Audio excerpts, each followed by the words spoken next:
Nous allons parler de la prière. La prière, c'est une conversation entre l'homme et l'esprit supérieur qui est Dieu. Le sambo ezali eloko motuya wezo sala ete mutu asola na nzambe. Uta nzamba kelaki mokili tango kelaki Adam na Eve. Apesi bango autorité ya kokonza na jardin d'Eden. Et sengelaki Adam na Eve batosa makambo Yesu zamba lobaki. Mais il est arrivé que Adam et Eve baeko désobéir na makambo zamba tchaki lokola mibeko na kati ya jardin d'Eden. Na kati ya jardin d'Eden. Alors eko salma ete lokola bango ba désobéir na makambo zamba lobaki. Zambe ayeko longola bango na kati ya jardin atie bango musika na jardin.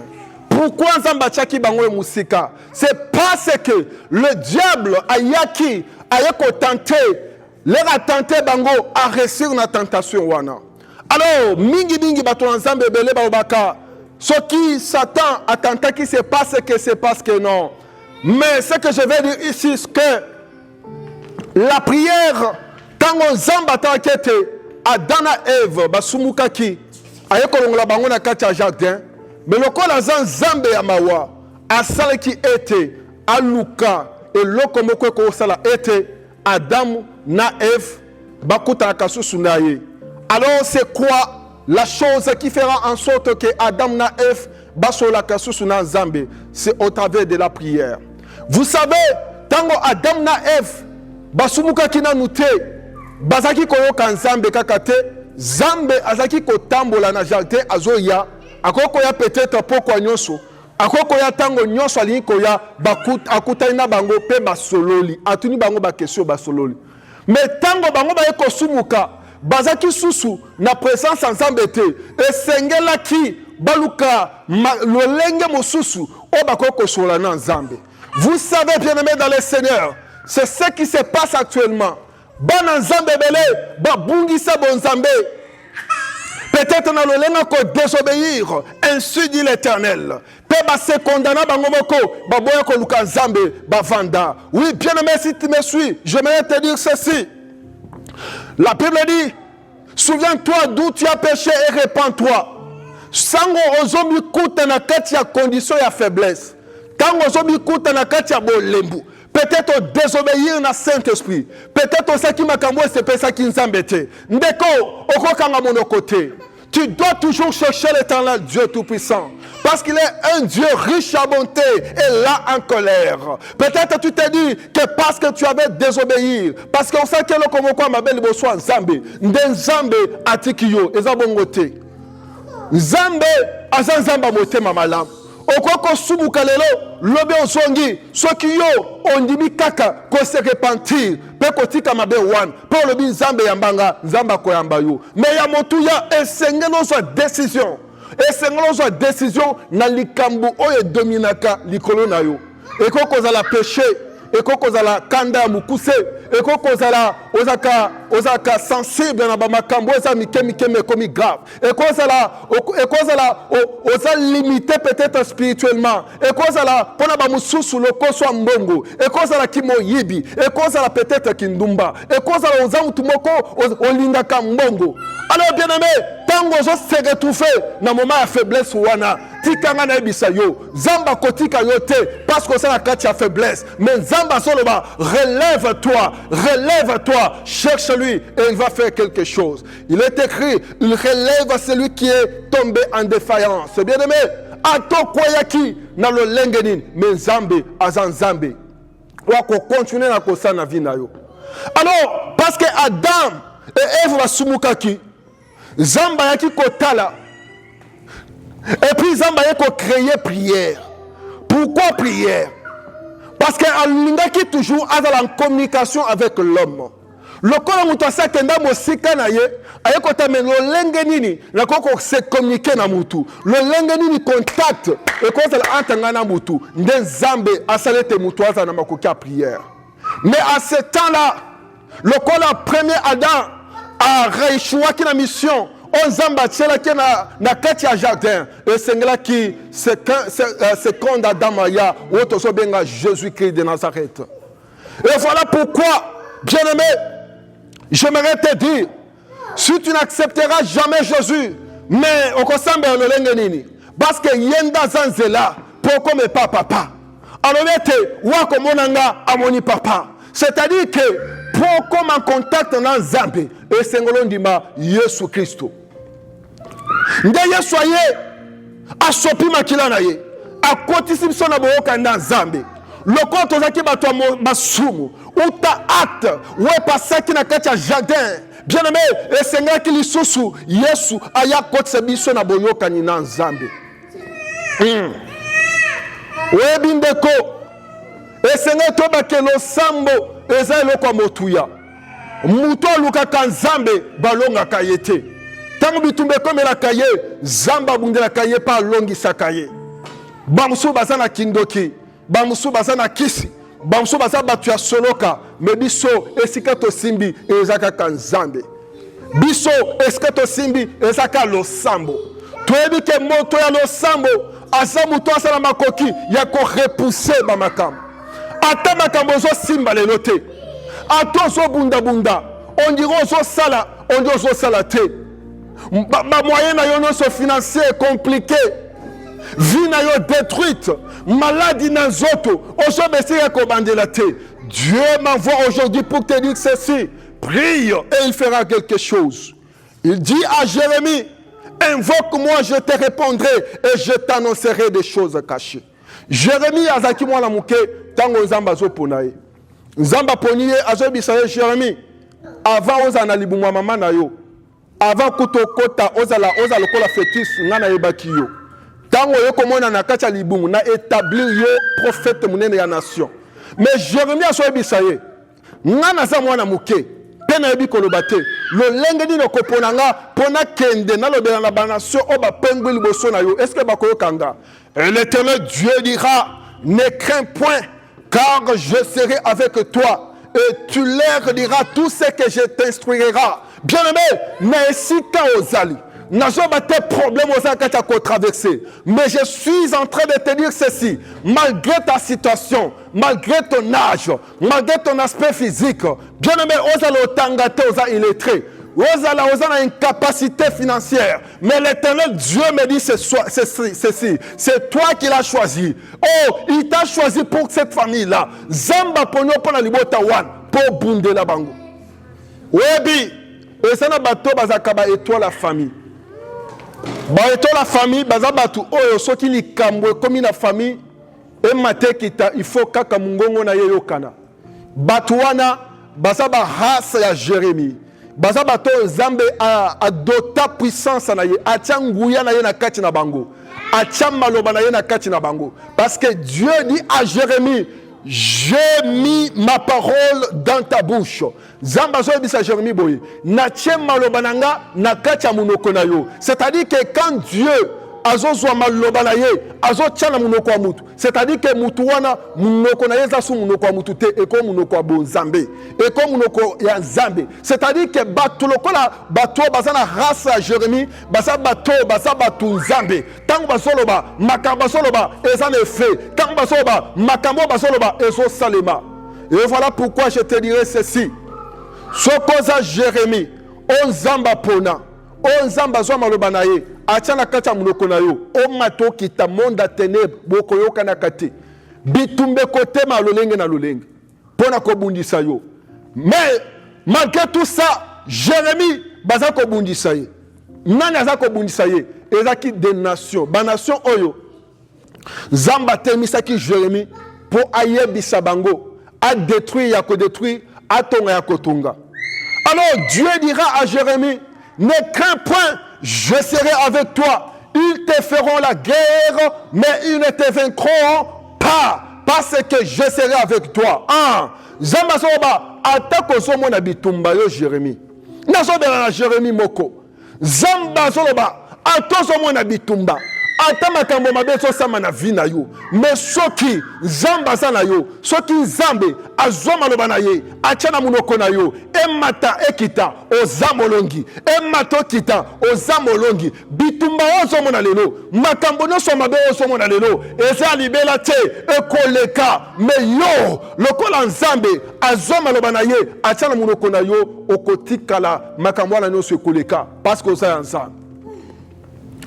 Moponami ya nzambe atako bitumba eye de gauche droite azaka toujours vainqueur parce que muto aza na kati na ye ndazolongisa ye. Et voilà pourquoi quand tu sais que tu es des races de Jérémie, tu ne peux pas passer tes nuits en vain, bien-aimé. Soko ebi ke oza mutu oyo Zambe a telle mission spirituellement. Zambe a cause à la telle mission lokola mosali na ye. To a telle mission pembeni ya mosali na ye. Tant que oyebi ke ozali race ya Jérémie, muto azana mo à dire. Muto Zambe azwa maloba na ye atia na munoko na ye. Bien-aimé, au cause à la mutu okola la pongite. Il faut za mutu ya losambo. Il faut za mutu ya losambo. Mais loko ya motuya esengeli toyeba eza ke Satana ayaka kotante biso tango mosusu ka tango tokolala te. Problème ne tozala yango eza ke tokanisa ke Satan ayaka kobungisa biso kaka tango tolali pongi. Satan ayaka kobungisa biso kaka tango toa na distraction. Non, Satan abungisaka biso mingi pe na présence en Nzambe. Voilà pourquoi Jésus tango a gêné pendant 40 jours et 40 nuits. Lorsque le diable arrive, il n'avait pas arrivé par n'importe quel moment. Le diable est arrivé pour tenter Jésus-Christ pendant qu'il jeûne. Oh, pendant que Jésus jeûne pendant 40 jours et 40 nuits. C'est à ce moment-là que le diable a commis pour tenter. Ah, c'est-à-dire qu'au moment de la prière, il y a un moment, il y a représentation, il y a holocauste. Eza moment ya kotumba etumbelo tango etumbelo zo tumbama milimo ya bonzambe telemaka mais ya molili pe telemaka ya bonzambe ezo telema peut-être nzamba so tinda ba ange na ye po bazwa prière na yo bazwa problème na yo ba masango likolo kuna po nzamba yamba yango pas trouver solution. Mais le monde des ténèbres, bango bakosa nini na moment yozo sambela ozo préparer hôtel na yo ndeba satana kotinda ba ange na ye ba toujours pour empêcher na katia prière. Et voilà pourquoi nous devons faire très attention quand nous prions. Il y a des choses qui se passent spirituellement que nous ne connaissons plus. Alors ces choses se passent souvent pendant la prière. Pendant la prière. N'oublie pas, Daniel azo sambela. Pendant qu'azo sambela, le sambo na ye ezo kende ezo combattre sika nzamba salaki. Pona nini? Parce que ezaki na ba principauté. Ah, le démon des airs, au bazana mon pépé, au bazaki qu'on péché le sambo na ye. Le sambo nanga na pokwa lelo, et là que zambe na lola aka usama ya miso na yo. Zambe na lola amona lo sambo na yo. Bitumba nyonso etelemi, wetemi na famille na yo. Bitumba nyonso etelemi, wetemi na kati ya vie na yo, na mariage na yo. Koyoka nezate, mwasi na mobali bitumba. Nzambe otozo sambela, aza nzambe. Et Seigneur toujours kozane lika, et Seigneur toujours kondima que nzambe akosala. Don't give up. Nzambe akosala, nkolo akosala. Mais le problème, il faut qu'on t'aime ma bonne. Parce que tant qu'on zambe a qu'on soit vision, il y a malobanaye, atiena munokonayo, lokola Jérémie. Satan peut mettre le mabo côté. Satan mettre la qui Jérémie mabo côté. Tant qu'on zambe a kamati maloba, naya bon zambe, atiena munoko Jérémie. Parce que ce qui est qui a causé la bitumbate, mais zamba l'ingaka yebisa Jérémie te que ils te feront la guerre, mais ils ne te vaincront pas. C'est parce que mais mes paroles que je suis en train de mettre en Jérémie lui créera beaucoup de problèmes. Écoute-moi très bien. Dieu élève ce qu'il aime exposer. Dieu choisit ce qu'il aime exposer.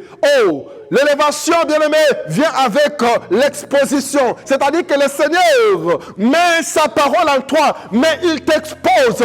Écoute-moi, bien-aimé. Lorsque tu te retrouves dans des problèmes, dans des difficultés, solution est à prière.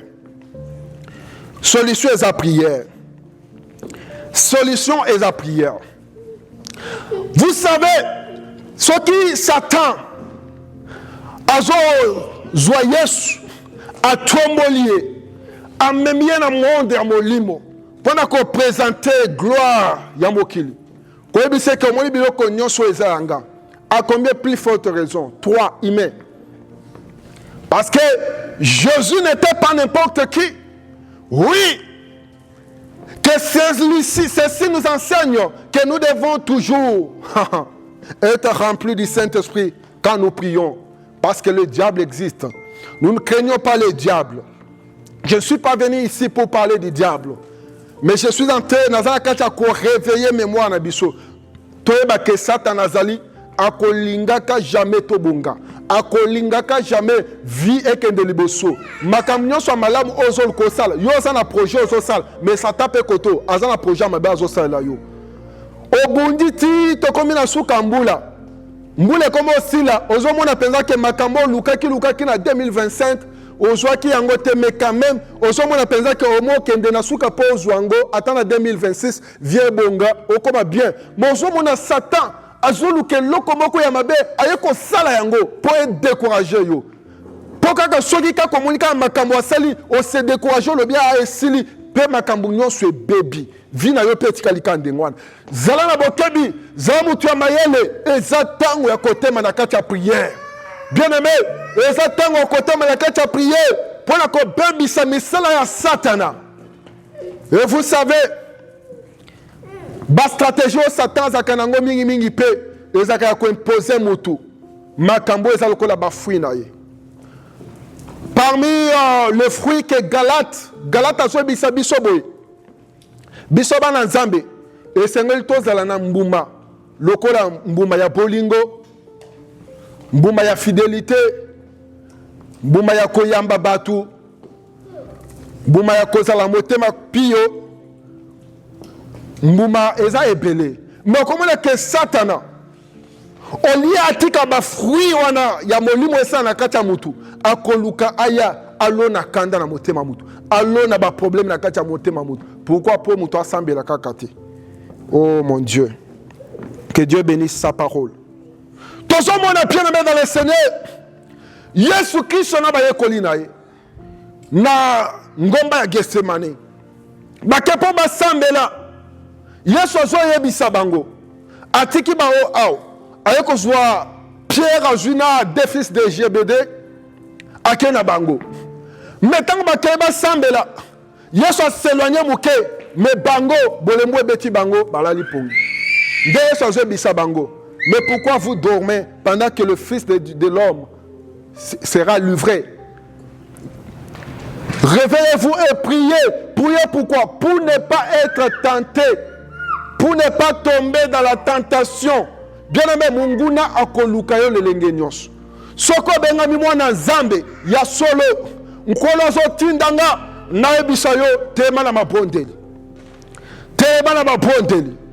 Mutu azo sambela. Asa mutu asa na makasi ya ko repousser ba limite na ye. Et voilà pourquoi pendant ces moments et si cause ali deko na éviter problème aux akacha ko traverser. Mais je suis en train de te rassurer que lorsque tu vas prier, le Seigneur te fera grâce. Lorsque tu vas prier, le Seigneur s'élève. Lorsque tu pries, il s'élève dans ta vie pour détruire les œuvres du diable. Et ça n'est l'autre côté. O prier kozanga kosala. Muto asambelaka, aza muto changeaka. Lolo bakolo bano aza muto lolenge mosusu. Mais tant que tu es de Dieu, lorsque Dieu s'élève dans ta vie, tu seras un homme unique parce que le Seigneur a mis ses yeux sur toi. Le regard de l'Éternel est sur toi et parce que tu pries, Dieu fera toujours quelque chose. Oh!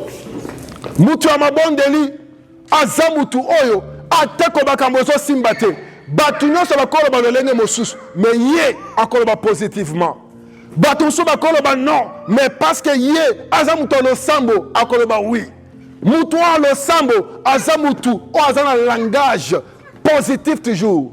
Lorsque les autres regardent et ils disent non, lui il dit oui. Et voilà pourquoi que le Seigneur Dieu Tout-Puissant te bénisse. Nzambe apambola yo, nkolo amona yo, bisiko zali, tobeteli Yesu Kristo maboko makasi, Nzambe apambola yo. Alors bien aimé siko zali, tolingi to sambela. Nalingo recommandé fin de l'année on a maboko en Nzambe. Oyebi Satan azotelema, azotema na balolenge nyonso. Pour ça Satan essaie de détruire. Là azomona ke makambo lukaki na 2025 konsuite.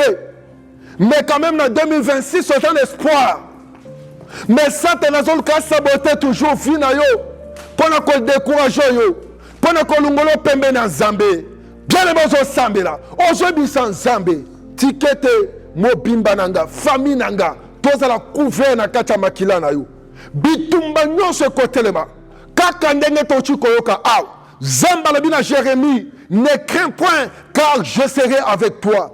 Ils te feront la guerre, mais ils ne te vaincront pas. Oh bien-aimé, ozo sambela, ozo bisan zambe, bitumba nyoso, ba sacrifice nyoso, we telemi, pona suka mbula oyo, ngana bana nanga, na mwasi nanga, na mobali nanga, na famille nanga, bande konanga taba o basa mosika, baza en Afrique, baza bipanda bipai, toza la couvert na makila na yo, tozo sambela au nom de Jésus. Oh Yahweh, Dieu Tout-Puissant, entre tes saintes mains, je me confie, Yahweh. La Bible dit, tous ceux qui se confient à l'Éternel ne seront point confondus.